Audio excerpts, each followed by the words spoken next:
Well, welcome to another episode of the Coffee Break Podcast, where our mission is to share business ideas, practices, and strategies while we enjoy our cup of coffee. Today, we've got a guest in the studio. It's Lisa Landrum of runCLTrun. CLT is the airport code for Charlotte, and it's a lot of things connected to the city of Charlotte, and she's doing some pretty exciting things. We're going to be chatting about that in just a few moments. runCLTrun, for those of you that are in the Charlotte area, it's a great resource and a place to connect for finding running groups, finding routes, just all things kind of running as it relates to individuals. So definitely would recommend checking that out. She's going to share more information about that throughout the conversation. But in the meantime, grab a cup of coffee and get ready for this conversation. We got so much to say. We got a podcast to make. We're sipping on lattes, and it's time for a coffee break. It's time for a coffee break.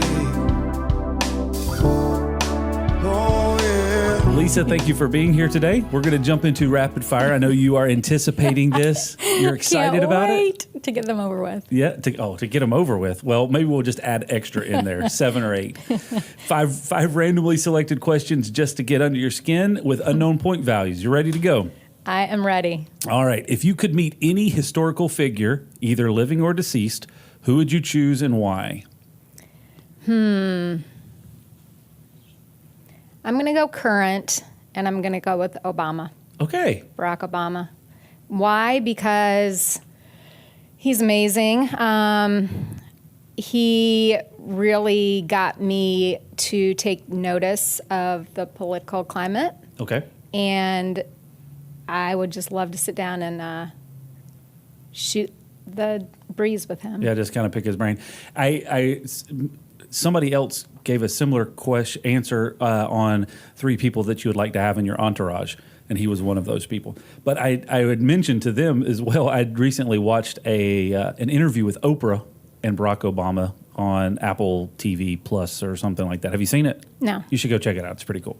I won't talk too much about it because I've already had a whole dialogue about that on a previous podcast, but it's actually pretty interesting.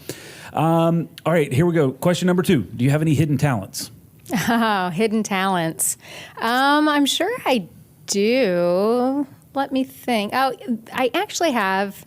Well, I've pretty long arms. Okay. So whenever anybody in my family needs to reach something, they always call on me. So I would say the long arm reach is my hidden talent. I can appreciate that. Right. All right. Very cool. Number 3. Let's see here. What is your proudest accomplishment?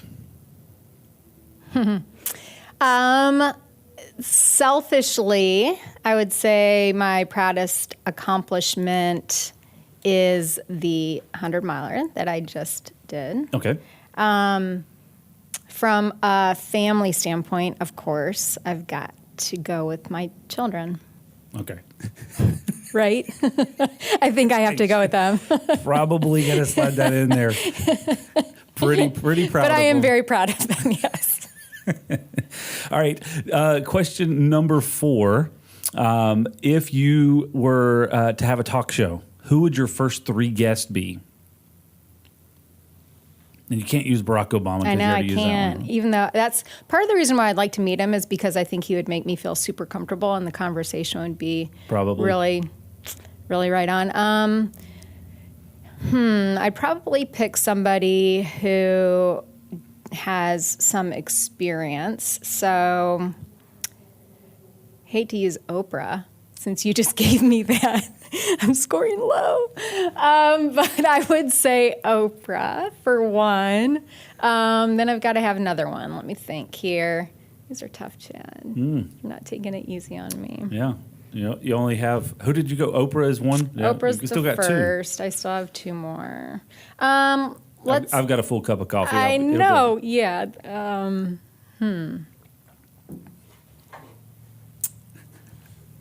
Not good with the rapid fire, man. Really just kind of digging deep on these. Thinking too much. Oh, yeah. So let's go with Mab. How about Mab Keflezighi? He's a runner, Okay. marathoner. He too, actually it's funny, I did a half marathon not too long ago and we chit-chatted it up. So feel like I've got that You already got rapport that? already Yep. going. And then one more. Let's see. Can it be living? I'm assuming. Sure. Has to be a living person. Let's go with somebody super famous, like Kim Kardashian, because it'd be just fascinating to hear I have no idea what I'd ask her because we're probably not very similar, but I have a feeling she could probably carry the conversation. Those make the greatest conversations, right? Because it's very much like, so what is it that you do? That would be a pretty fun conversation, actually. I think David Letterman interviewed her for one of his talk show deals, and it was hilarious because it was very much that, like, explain to me exactly what it is that you do to make money. All right. So last question, number 5, and this is very telling. What is your favorite movie? Oh, this is an oldie but a goodie, I think. Planes, Trains, and Automobiles. Okay. I don't think I've ever seen that movie. Oh, it's so funny. I mean, Steve Martin, and anything with Steve Martin, just absolutely I love. So I'm going with that. In all fairness, I have only seen the beginning of many movies. I've not made it through a lot of them, so I may have seen the beginning of it. I just don't remember. It's riveting. You wouldn't be able to turn it off, so go watch it. All right, and I know you have anxiety about the score, so I'm just not going to give you a score on rapid fire. All right. Has that ever happened before? That makes me feel even more anxious, Chad. I'm going to go ahead and say, for the first time ever, Lisa does not get a score. That's just part of the fun. We enjoy the rapid fire, making people feel very comfortable in the studio. That was opposite. Thank you very much for being here today and coming in. I know Aaron Beaver, who is running all of the equipment across the room or in the other room, has been very excited about having you on. And as well am I about understanding more of what the kind of community that you've kind of built. So it revolves around running. So you just mentioned that one of your biggest accomplishments or proudest accomplishments, outside of your kids, obviously, is a 100-mile race that you did. So tell me a little bit about that and what motivated you or inspired you to do that. Well, thank you for having me here. It's very fun to be here and see what you've got going on. It's a lot. There is a lot of stuff that you don't see behind the scenes. Yeah. Yeah. So, yes, my 100-miler is probably the proudest, most forefront in my mind because it was just a couple of months ago, and I think it takes a while to kind of like having kids, like forget the effort and the pain. Yeah. But I'm at that cusp now. My last toenail has fallen off, and that was the last physical reminder of it. Yeah. So I'm definitely on the upswing of the memories of it.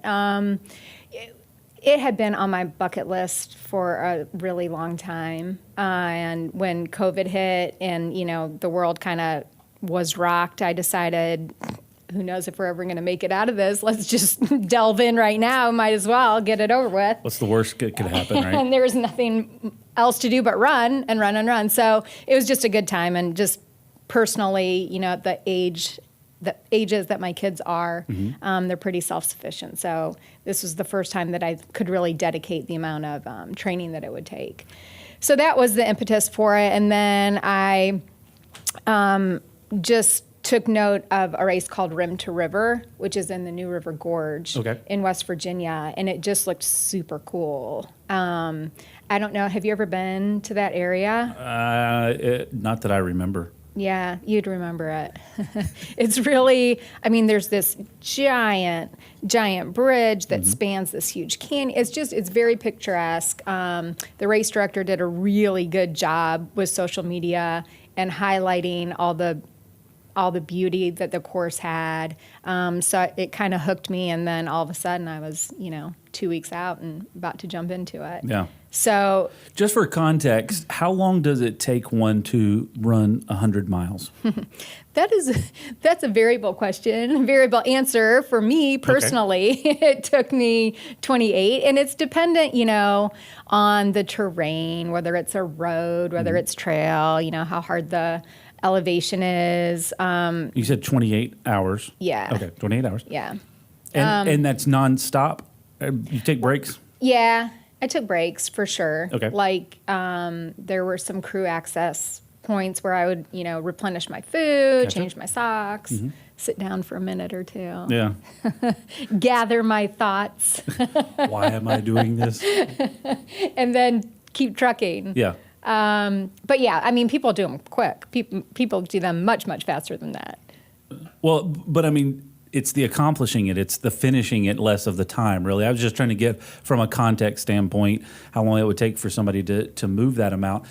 The amount of accomplishment at the end of something like that is, I know I've seen other people talk, and it's not anything at all that I've tried to accomplish in my life, but I've been around people that have done things like that.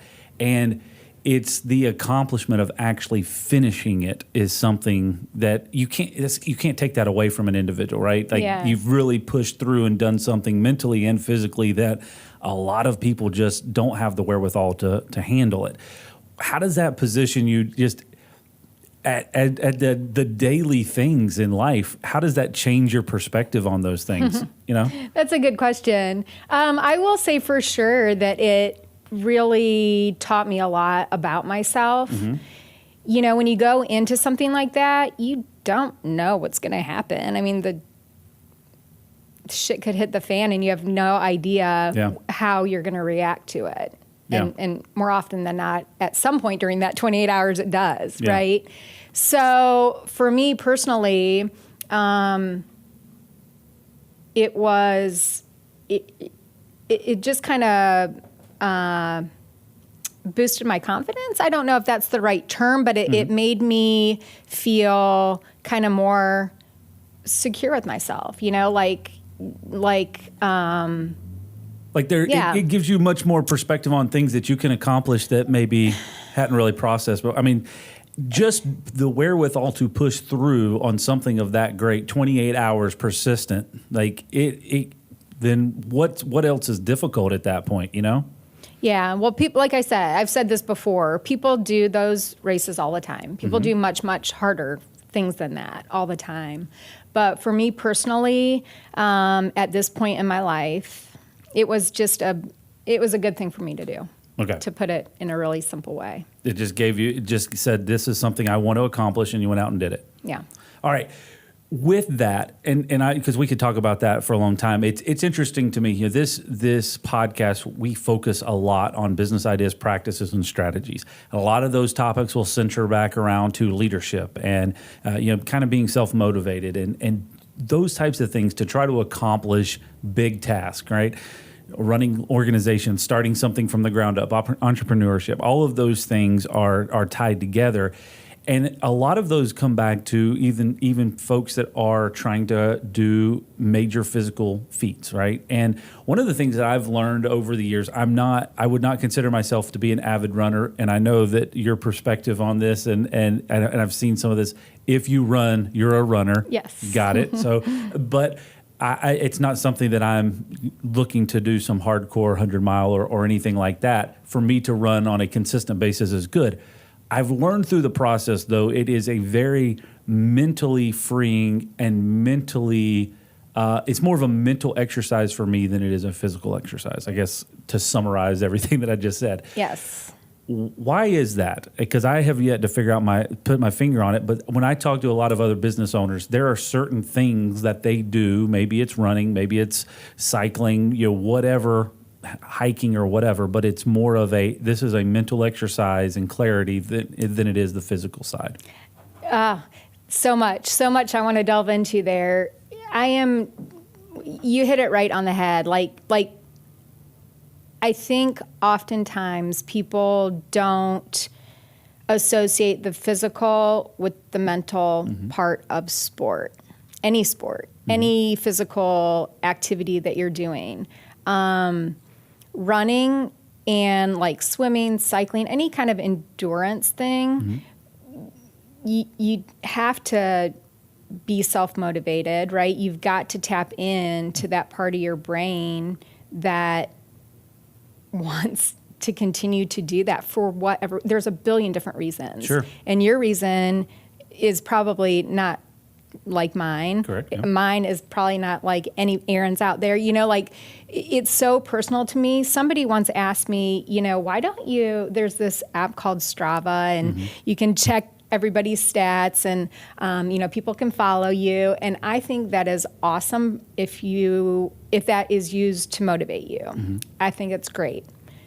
For me personally, I said it's kind of like running to me is kind of like a religious experience. Like it's kind of, I do it for myself and it, just the mental piece of it is it's so much a part of me that to put it out there for everybody to follow and track and say, why didn't you run that? Why did you run that slow today? Like to kind of analyze that piece of it Take the comparison is almost out of like there. personal. Yeah. Like that would almost be a personal thing to me, So to kind of go back to what you said, the mental and physical part, just from a creative standpoint too, like when I am running, I have so many conversations in my head. I solve all the world's problems. I, have my life all figured out.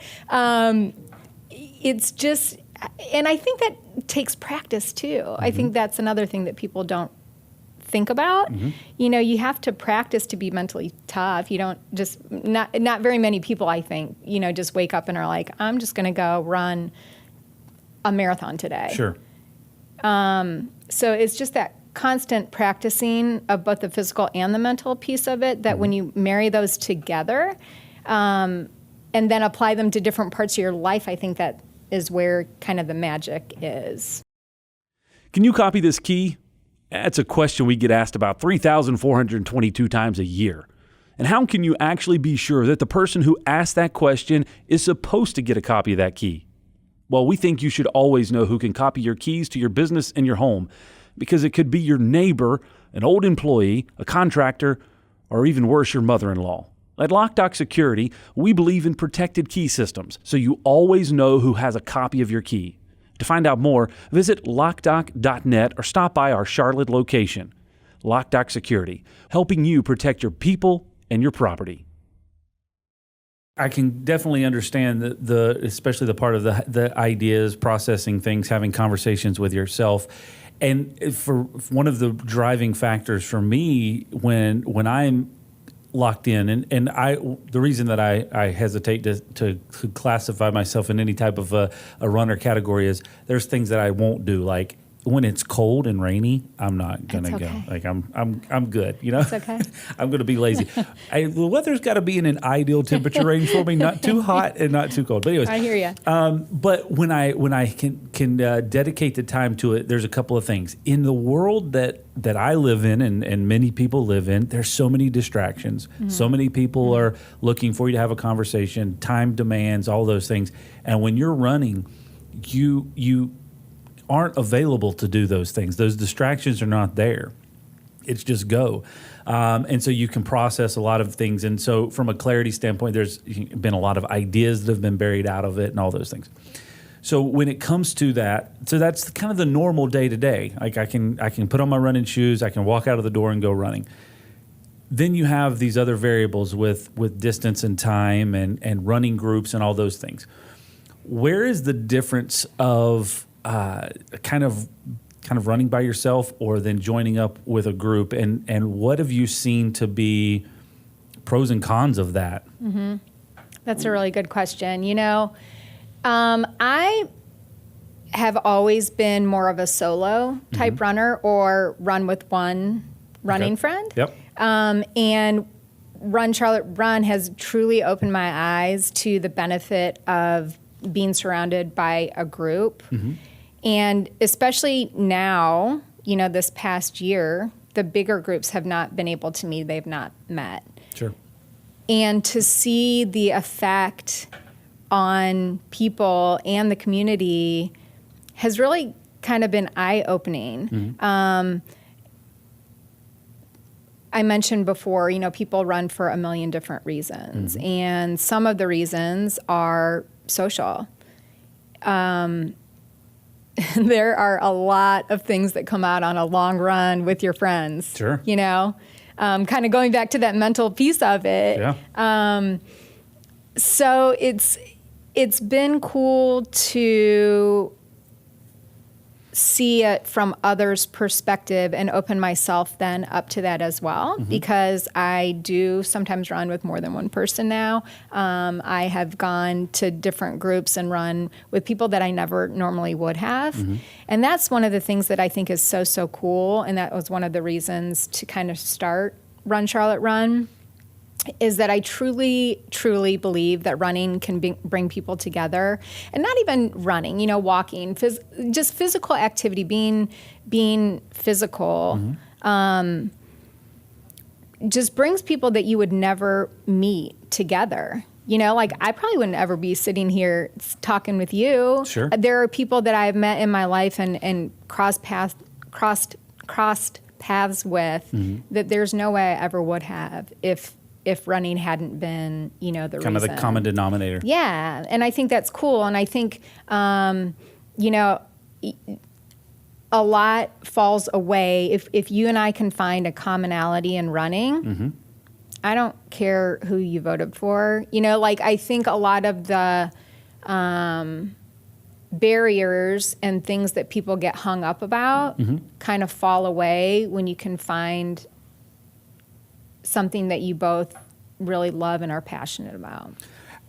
Conversations that you mentioned it, conversations that come up through running with other folks. I know, there's a couple of folks that I run with on occasion, and I think the max that I've ever run in a group with was about 6. And it was intriguing even through that, because you could have multiple conversations happening simultaneously, and just that, just the persistence. You could do that at dinner. You could do that at a social gathering, but there's a different aspect to it when you have dedicated to go a certain distance or a certain path or whatever and connect. Here recently, Aaron drug several of us into this Krispy Kreme donut challenge, which was You did that? It was the worst thing ever. Did you vomit? A little bit, but it was a dozen donuts. Now, I will say this. That's crazy. It's nasty. I don't want any donuts ever. I enjoy donuts every once in a while, and now And it's it just wrecked like, it. yeah, Oh, that's a bummer. yeah, definitely not Krispy Kreme. But there was this focus and dedication to, this is a task that we've set out to do, and we're gonna go through it. And there were only 2 of us that actually finished the dozen donuts. I was one of those, but I just want to clarify. The running wasn't that great, but I did finish the donuts. But anyways, working through for a common goal, but then even on having a sense of accomplishment at the end of, hey, this is what we did.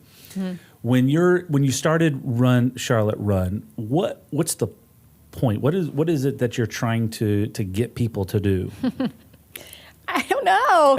It's funny. I started Run Charlotte Run. I think I just did the math. Years and time these days has kind of been homogenized, but 2017. Okay. And it was after an election in 2016, right? That felt super big and scary and out of control for me personally. Sure.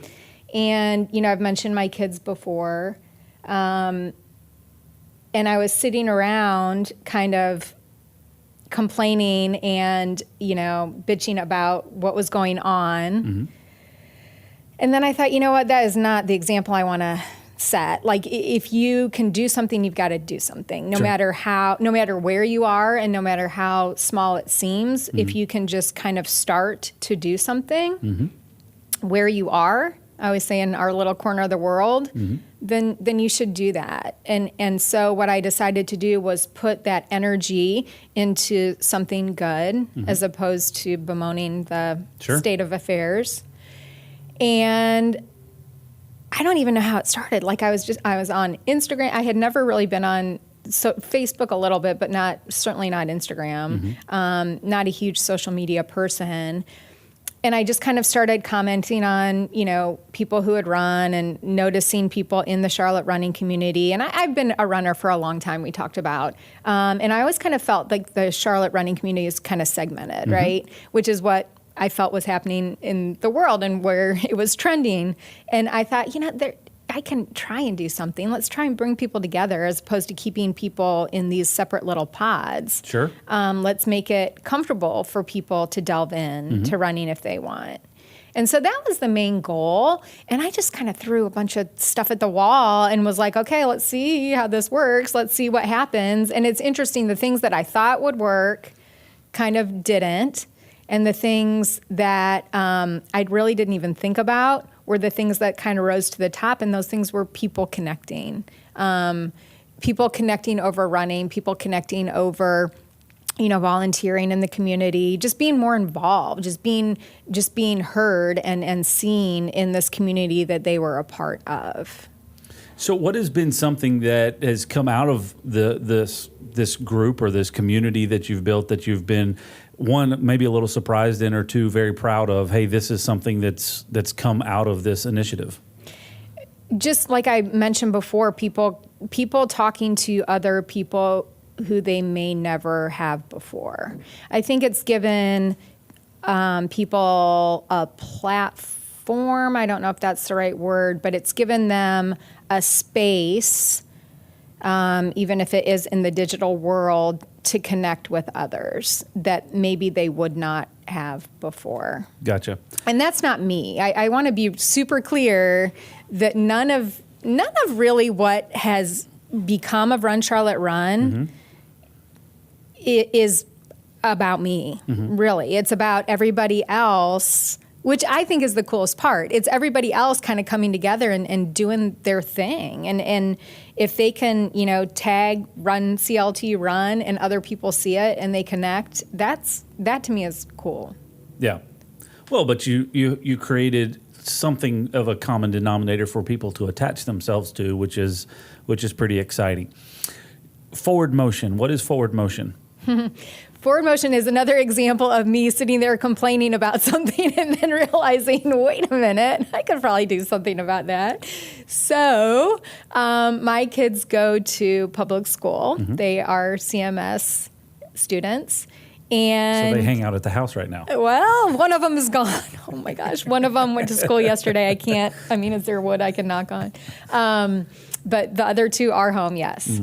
And it was a long haul, man. And sports just kept getting kicked down the road. I have two kids in high school who run cross country. Okay. And so at the beginning of the year, at the end of the summer, it just kept getting pushed back and pushed back and pushed back. Sure. And I was watching my kids atrophy there on the sofa in front of their phones, like, yeah, I should go run. Yeah, I probably should go run. But just so unmotivated. And it's hard to be motivated if it's you. Sure. If it's just you and you're used to, running with your friends, you're a teenager.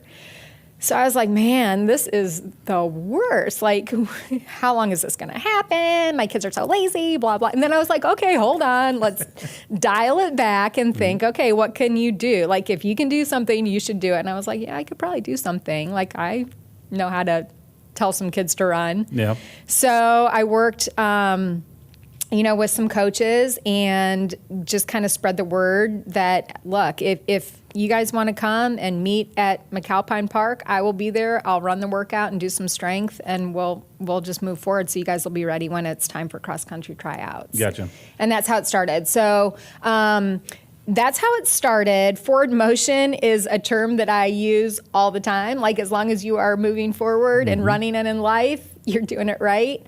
And then I thought, yes, youth is primarily the group that I'm working with. It's certainly not limited to that. I think I have some value to offer, to adults as well. So forward motion is just kind of a training entity in and of itself, and it just got going, and we're just rolling with it. Just a reminder, you're listening to the Coffee Break Podcast. Also, we wanted to let you know that our team puts together a weekly blog post. You can find it at locdoc.net/blog. It's guaranteed to raise your IQ by 12 points or your money back. So it's pretty much a win-win. All right, back to the conversation. There's someone else that I am aware of that through the same type of process through the pandemic, they realized that the kids in the school system were struggling because there was no program for them to get outdoors and actually have any kind of structured physical activity. And so they started up a very similar kind of an after school camp or an afternoon type camp. And it just kind of blew up in a sense that they had a large number of people that were willing to show up and basically use this as a paid service for some structured physical activity, because the same thing was happening. Online education is all, my daughter, I've got a 13-year-old, almost a 13-year-old, and she has been telling me that she has to go to her PE class on Zoom. I was like, how? Explain to me how this works. Ever watch that go down? I have.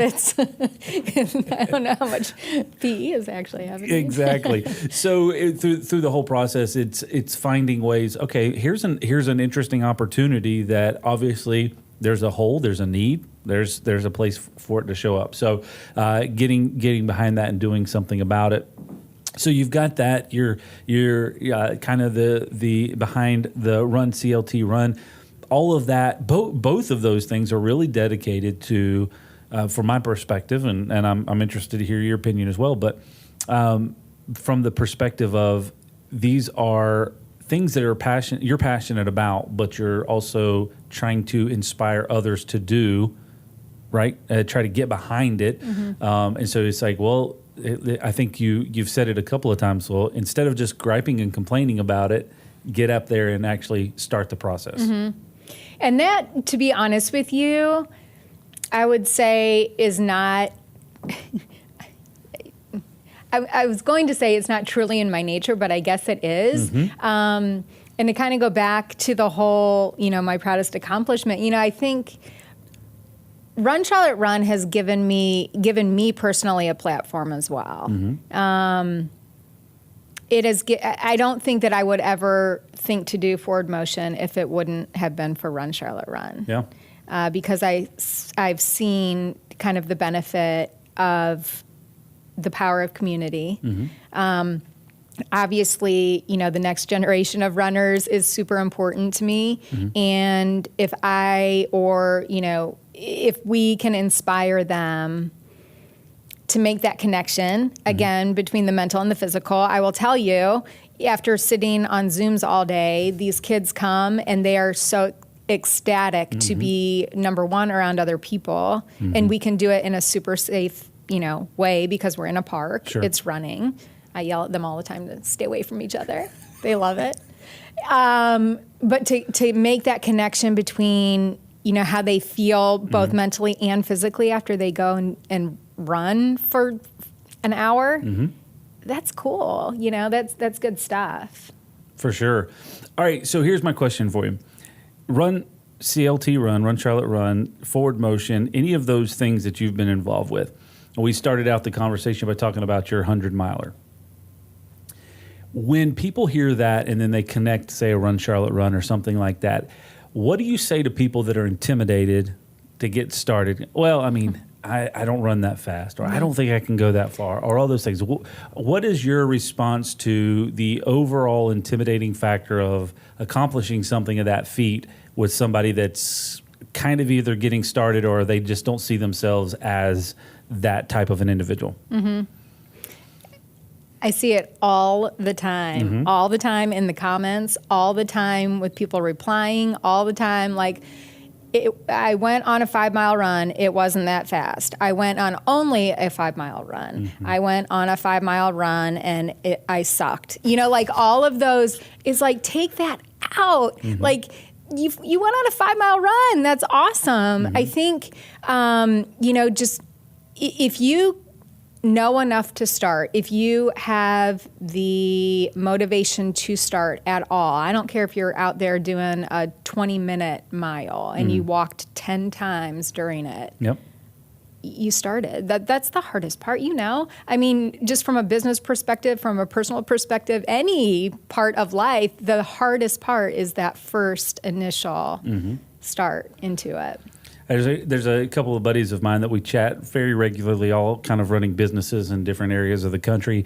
And the common theme that we come back to a lot of times is there's a lot of people that talk about ideas and talk about doing things. And then there's only a fraction of those that actually can execute on it, right? And I think that's kind of the part of it is don't undervalue the start because that's part of the execution. You could just be sitting around and talking about, I want to do this, or I want to go accomplish this, or I'm thinking about doing this. But it's the actual picking up, putting on the shoes and actually getting started and executing on that strategy. And it's the fear of the unknown, right, that stops a lot of people before they even get started. And I also think what people think is very, very singular only to them is that, I'm going to start running and when I feel great in 100% of my runs and can run for, arbitrary amount of miles, 10, without stopping at my goal pace and feel great, then I'm a runner. Yeah. Guess what? I had a run the other day where I felt like a 300-pound smoker, man. Like you never, it's one of those things that you're going to have good days and you're going to have bad days. And you just have to, it's the consistency factor. You just have to keep showing up and you have to start, but then continue on. Yeah. That's hard to do. It seems like you're more looking at the bright spot in something versus just focusing on the negative side, which is what a lot of people do. And I think in all the scenarios that you've given me, it's started out with frustration with something or griping about something and then go, well, hold on a second, what can we do about it? Yeah, that's a good point. I guess I do that. And like I said, I think if you can take out just the expectation, like I said, when I first started doing this, I had no idea. My expectations were completely different than how it kind of went, but you have to be willing to just roll with it and be committed to, I've always been committed to the idea that, gosh, if we can bring people together instead of highlighting the ways we're different, and we can do that through running just because that's what I'm comfortable with, then let's just keep rolling with it. For sure. So you've got folks that you're encouraging to get out and do something. If it's some type of motion, some type of activity, you're trying to inspire the next generation. You're training. You're keeping those folks moving. So what are the other things that you're frustrated with that you're getting ready to start? Who knows, man? There are a lot. Let's stick with those right now. Those are the two primaries. So I guess in kind of a closing fashion, people want to figure this out. They, again, walking through or walking away from the intimidation factor of just getting started. What is something that you recommend for people? Like, okay, I've never been a runner. I don't even like to go walk, right? So I'm starting from that pace. What do you typically encourage people to do if that's something that they're wanting to accomplish? Just lace them up and start out, man. Like you just got to go. And I think it's important to be realistic, which I oftentimes remind people. Hopefully they get it. Not like I said, not every run is going to be great. Sure. It's kind of tricky because social media is a highlight reel. So people are out there, showing their medals and their buckles and showing, their Strava pages that said they ran, 30 miles in 10 hours, whatever. Yeah. So it's like you have to keep things realistic for you, and what is realistic for me is different from what's realistic for you, sure, for other people, right? So it's just a matter of, not comparing yourself to others and just getting started and taking that next step. Just getting started in small incremental steps. Yeah. Is it? Yeah. It feels like there's a lot of folks that get the bug to go do something, whatever it might be. It might be running, it might be hiking, it might be cycling, whatever. And they go to an extreme, burn themselves out to start with. But again, that's a lesson in life as a whole, Yeah, right? yeah. Anything In running and in life, I always say. you go to any type of extreme and you burn yourself out, and then you're just like, I don't think I want to try that again. That was not what I was expecting. Starting small and building upon that is a big thing. All right. If anybody wants to get a hold of you to find out more about what all of this stuff is, what's the best way to do that? So on social media, it's runCLT, Instagram, Facebook, and Twitter. And then there's a website, which is runCLTrun.com. Forward Motion, which is kind of the new piece of this, is forwardmotionclt.com. Okay. And we're just taking baby steps into the social media world with that. But you can find that at Forward Motion XC for the youth piece of it, and Forward Motion CLT for the parent piece of it, I guess. There you go. All right, very cool. So helping to inspire kind of the next generation and help people find the bright spots in whatever they're trying to accomplish. Yep. Very That's cool. it. Lisa, thank you once again for joining us today. It was such a blast, lots of energy, and I'm excited. I am really excited because the weather is starting to get better around here, and we can go and actually run, for my sake at least. So I'm pretty excited about that. runCLT. Run is a great resource, again, as we said, for finding running groups or for finding routes. If you're in the Charlotte area, I would definitely recommend checking that out and following all of the social media aspects there. Once again, Lisa, thank you for being here today, and we look forward to having more conversations with you in the future.